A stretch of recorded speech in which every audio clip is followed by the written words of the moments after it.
Oras na sa uwian. Ito yung nahuli ko mga kapobre. Na 5 kilo. May isda lang sana ko kanina kaso lang walang kumain. Walang isda. Kaya namusit na lang ako. Awa ng Diyos na kaya ikom din ako ng ganito karami.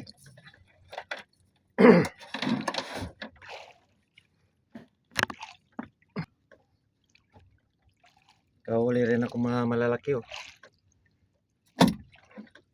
Pero saan ako nakarating. Hanap ako ng hanap ng mayroong kumakain na pusit. Buti na lang nagdagdag pa ako dito sa tabi. Dumaan pa ako dito.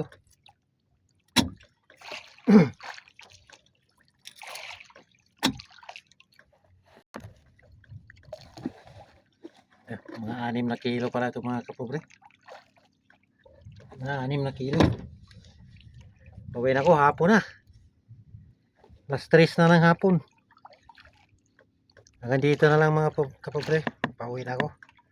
Thank you for watching.